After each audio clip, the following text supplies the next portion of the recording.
Assalamualaikum warahmatullahi wabarakatuh. Perkenalkan, nama saya Rizky Setiawan, NPM 2021020477, Fakultas Syariah Hukum Tata Negara. Di sini saya akan mempresentasikan makalah saya yang berjudul Wudu. Dosen pengampu Muhammad Irfan. 1. Sebagai seorang muslim, tentu kita tidak asing dengan masalah wudu. Wudu merupakan kegiatan bersuci dari hadis kecil dengan cara membasuh anggota badan tertentu dengan air yang suci dan mensucikan disertai dengan niat. Perintah berwudu disampaikan Allah dalam surah Al-Maidah ayat 6 berikut ini.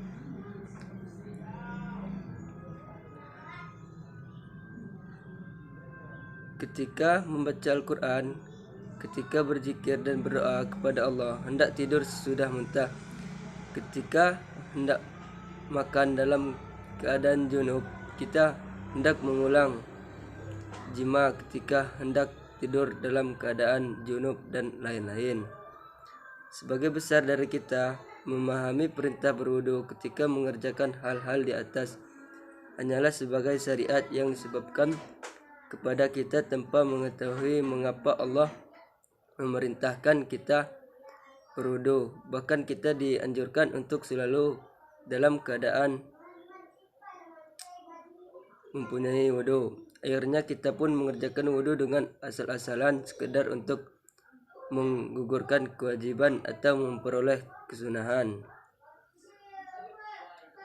Semua pasti bermanfaat untuk kita, baik di dunia maupun di akhirat. Begitu pula perintah Allah untuk mengerjakan wudu. Dalam ayat di atas, selain memberikan perintah melakukan wudu sebelum salat secara tersirat, juga mengajarkan kepada kita untuk selalu hidup bersih dan suci. Karena pada hakikatnya manusia itu tidak luput dari kotoran, kesalahan, dan dosa.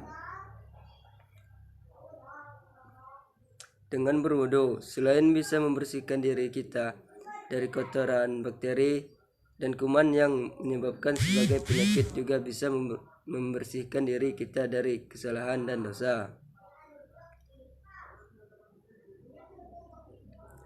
Kesehatan jasmani dan rohani. Manusia sebagai penyempurnaan atas nikmat Allah yang diberikan kepada manusia, baik di dunia maupun di akhirat. Kesehatan sendiri berasal dari kata sehat yang menurut Organisasi Kesehatan Sedunia atau World Health Organization adalah suatu keadaan yang sempurna dari badan, jiwa, mental, dan sosial. Sedangkan dalam Undang-Undang Nomor 23 Tahun 1992 tentang Kesehatan Bab 1 Pasal 1 disebutkan bahwa kesehatan berarti keadaan sejahtera dari badan, jiwa, dan sosial yang memungkinkan setiap orang hidup produktif secara sosial dan ekonomis. Dari pengertian di atas dapat kita pahami bahwa kesehatan merupakan suatu keadaan di mana seorang dapat memfungsikan semua organ tubuhnya dengan baik dalam artian 4 aspek kesehatan, yakni kesehatan badan, fisik, mental, jiwa atau rohani, sosial, dan ekonomi dapat berjalan dengan baik sehingga seorang dapat hidup produktif baik secara sosial maupun ekonomi. Kemudian ayat di atas ditutup dengan kalimat Allah tidak hendak menyulitkan kamu, tetapi Dia hendak membersihkan kamu dan menyempurnakan nikmatnya bagimu supaya kamu bersyukur. Hari ini menerangkan kepada bahwa semua perintah Allah itu ada tujuannya yang tidak lain hanyalah untuk kemaslahan umat manusia sendiri. Sehingga ketika manusia mengetahui hikmah dari perintah Allah itu, manusia akan bersyukur dan kemudian mengerjakan perintah Allah dengan ikhlas dan penuh kesabaran.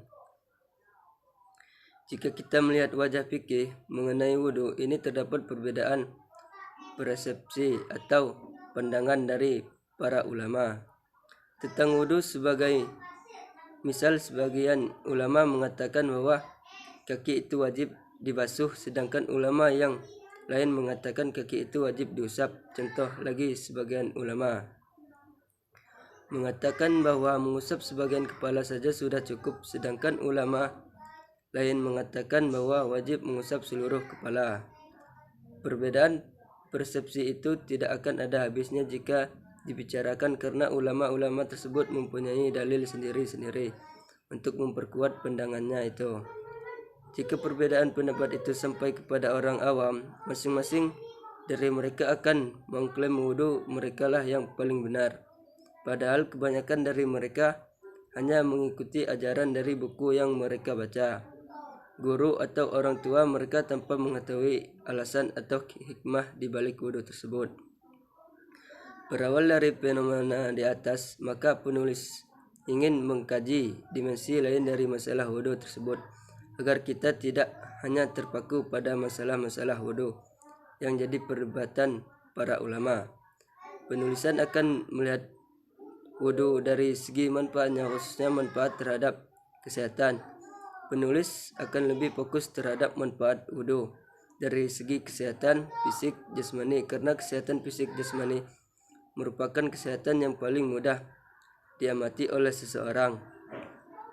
Kesehatan jasmani juga merupakan salah satu aset yang paling berharga dari manusia dan modal agar seorang dapat melaksanakan pekerjaannya dengan baik, termasuk memperoleh kesehatan mental, rohani, sosial, dan ekonomi. Jika kita mau meneliti, kita akan mengetahui bahwa wudhu mempunyai banyak manfaat terhadap kesehatan jasmani. Media yang digunakan untuk berwudhu adalah air. Air bersifat membersihkan, menyejukkan, dan sifat terapis. Air dalam kaitannya dengan kesehatan. Banyak sekali manfaatnya, baik sebagai media bagi obat-obatan maupun air itu sendiri dijadikan sebagai media pengobatan.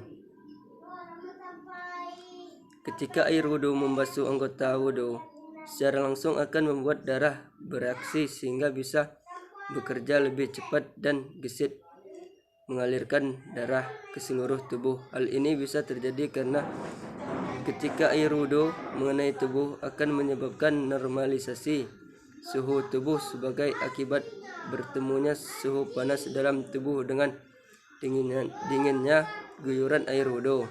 Saat itu juga darah mengalir ke daerah seputar wajah, kedua tangan, dan telapak kaki dengan sangat lancar. Selain itu, menurut Muhammad Muhyin, air yang mengandung elektrolit akan membuat pembuluh darah mengalami vasodilatasasi, pelebaran, sehingga memperlancar peredarannya. Ketika aliran darah ke daerah seputar wajah, tangan, dan kaki mengalir dengan lancar, hal ini memperingan kerja jantung sehingga akan mengurangi risiko terkena penyakit jantung. Lancarnya peredaran darah ini secara otomatis juga akan mencegah dan mengobati berbagai penyakit. Hal ini dikarenakan sebagai besar penyakit disebabkan oleh kurangnya lancarnya sirkulasi darah. Bagian tubuh yang terkena air wudhu adalah bagian tubuh yang terbuka, yang sering dihinggapi bakteri dan virus yang menyebabkan penyakit, sehingga bagian itu harus dibersihkan agar terhindar dari berbagai penyakit. Spesialis bedah umum dan spesialis bedah onkologi dari Rumah Sakit Cipto Mangkusumo mengatakan bahwa wudhu adalah pembilasan serta pengenceran kuman hingga mengurangi keganasnya serta mempermudah regenerasi kulit dan selaput lendir. Dengan mudahnya regenerasi kulit dan selaput lendir tersebut, tubuh tidak akan mudah terserang penyakit karena kulit dan selaput tubuh dapat menjalankan tugasnya dengan baik, yaitu menghancurkan penyakit yang akan menggerogoti tubuh. Dalam kaifiat wudhu juga terdapat manfaat bagi kesehatan kita. Misalnya saja, berkumur ketika wudhu akan membuat mulut terasa basah. Karena menurut suhu penelitian yang dilakukan para dokter gigi dari Academy of Generasi Dentistry Amerika Serikat, mulut kering menjadi pemicu terjadinya radang gusi. Menurut mereka, kurangnya air liur akibat mulut kering mengakibatkan menempelnya plak pada gigi dan gusi sehingga memperbesar kemungkinan terjadinya radang gusi. Dengan berkumur saat berwudu berarti telah menjaga kesegaran mulut sehingga dapat mencegah terjadinya radang gusi. Selain itu, istinsyak dan istinstar juga dapat menjaga kesehatan kita. Hal ini dibuktikan oleh sekelompok peneliti dari Fakultas Kedokteran di Iskandariyah, Mesir bekerja sama dengan kelompok peneliti kesehatan dan obat-obatan pada lembaga penelitian ilmiah dan teknologi yang melakukan penelitian untuk mengungkap hubungan aktivitas berwudu. Dilihat dari kesehatan, mereka berhasil mengungkapkan bahwa hidung bagian dalam yang tidak dibasuh air pada umumnya berwarna pucat, berminyak serta penuh dengan debu dan kotoran. Sedangkan pintu hidung yang tampak bagian luar berwarna cerah dan terdapat bulu hidung padanya. Bulu hidung umumnya rentan dihinggapi oleh debu dan kotoran. Kaum muslimin yang disiplin melakukan wudu memiliki langit-langit hidung yang bersih, terbebas dari debu dan kotoran serta indah dipandang. Bahkan bulu hidung pun bersih dan terbebas dari kotoran yang melekat padanya.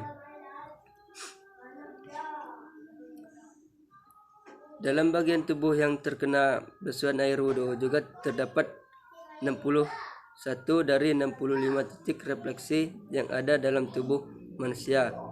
Titik-titik tersebut merupakan syarat-syarat yang berhubungan dengan organ tubuh manusia yang seringkali menimbulkan penyakit akut seperti ginjal, jantung, paru-paru, darah tinggi, dan kanker. Ketika melakukan wudhu, titik tersebut akan terrefleksi sehingga selain bisa mengobati juga bisa mencegah terjadinya penyakit-penyakit akut tersebut. Terrefleksinya titik-titik refleksi ini tidak terjadi begitu saja, apalagi jika kita melakukan wudhu dengan alat asal-asalan. Supaya tidak refleksi itu terrefleksi, kita harus melaksanakan tata cara wudhu dengan sebaik-baiknya, termasuk kesunahan dalam berwudhu. Misalnya membasuh telapak tangan sebelum melakukan wudhu. Dalam telapak tangan tersebut terdapat banyak titik refleksi. Oleh karena itu, kita harus membasuh tangan dengan sebaik-baiknya, misalnya dengan menggosokkan tangan kanan dengan tangan kiri dan menyela-nyela jari. Dengan membasuh telapak tangan, selain membersihkan debu, kotoran dan virus yang berada di tangan, juga dapat merefleksi titik-titik refleksi yang berkaitan dengan organ dalam manusia.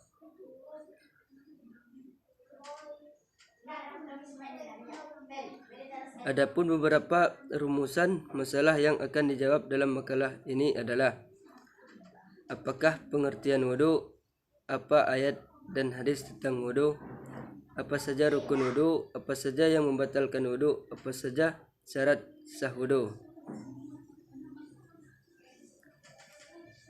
Pengertian wudu. Menurut bahasa, wudu berarti bersih dan indah. Sedangkan menurut syarat, wudu berarti membersihkan anggota tubuh, tentu muka, kedua tangan, kepala, dan kedua kaki dari najis. Mensucikan diri dari hadis kecil sebagai melaksanakan ibadah kepada Allah Subhanahu wa taala. Wudu adalah suatu syarat untuk sahnya salat yang dikerjakan sebelum orang mengerjakan salat. Kata wudu merupakan kata serapan dari bahasa Arab yang sudah lazim diucapkan dengan fasih oleh kaum muslim Indonesia. Adapun artinya dalam Kamus Bahasa Indonesia tertulis: menyucikan diri sebelum sembahyang dengan membasuh muka, tangan, kepala, dan kaki.